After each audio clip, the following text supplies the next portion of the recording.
Swamp Rat Fishing. Today we're gonna go over the Topwater 120 PDL by Oldtown. We're gonna do a review, break down some basics on the boat, and kind of how I rig it. All right, so to kind of break down some basics on this kayak, it's from Oldtown. It is a pedal drive. It's the Topwater 120 PDL. This thing retails for just under $2,200. It's 12 feet long, 36 inches wide. Without the drive, it weighs 87 pounds. With the drive, it's at 106 pounds. It's not the heaviest of boats. It's definitely not the lightest of boats either. The thing's really great though. I've loved it. I've had it since April. So a little spoiler on the review there. It's a great boat. But what we're gonna do is we're gonna kind of start from bow, head to stern. We'll go over the features that it has, talk about the rigging that I've done, and then we'll give you kind of my final thoughts on it. All right, so we'll start at the bow here. It is a 12-foot boat. Got a drain plug in the front and a carry handle. This is gonna be your forward storage. One-hand operation. And I don't really have anything in here quite yet, but what I do have in here, used a cable tie, and some line, and that's what I hold all my fishing line with when I'm underway. You definitely want to have some kind of tie on there. Definitely want to have some kind of tie there because otherwise it'll slide to the back of the boat. But all this is done with one-hand operation. As I move down the side here, you're going to see these cuts. These will actually fit a fishing rod in them, coming all the way back. Put your handle underneath your seat. Rod tip will go through. If you definitely have a longer rod, mostly when I use the 7-foot rods, they are going to stick out a little bit, but it's not that big of a problem. Up here you have the drive. This is the PDL drive. It's got a 5-year warranty on it.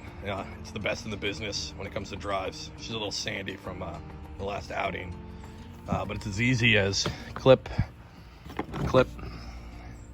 pull, and she comes right out.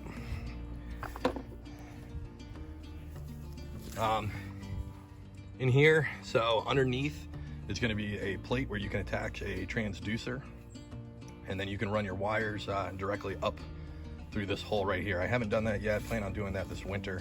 Really wanted to give it some time and some butt time in the seat before I started adding too many things. So come down through.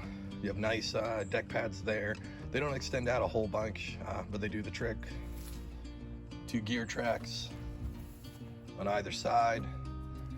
For this one, I attached again with those gear ties and just a small cable there. Attach fish grips and pliers. Those will come off on the seat, fully adjustable. They say you get about, stretched all the way back, you're gonna get about 46 inches of leg room if you need it. Underneath the seat, let's see if we can get down here.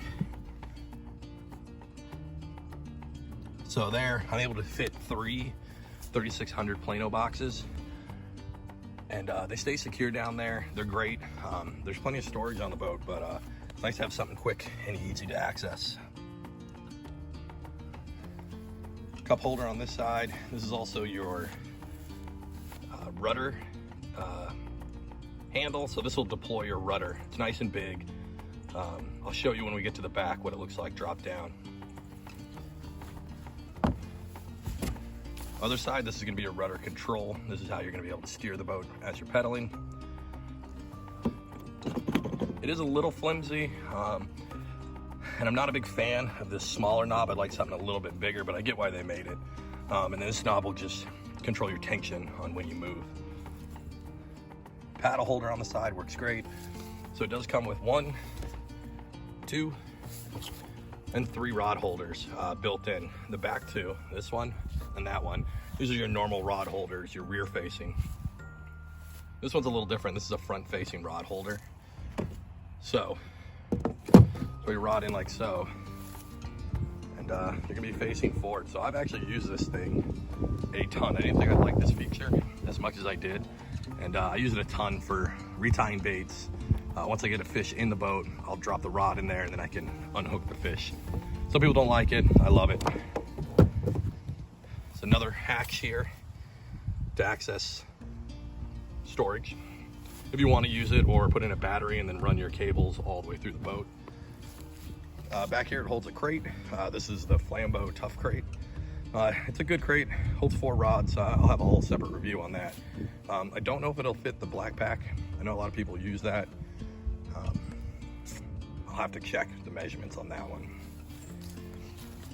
Way back is your standard rudder. So there is an upgrade kit out now where you can get a bigger rudder, so your turning's gonna be more responsive. I have no problems with turning in this thing, it's great.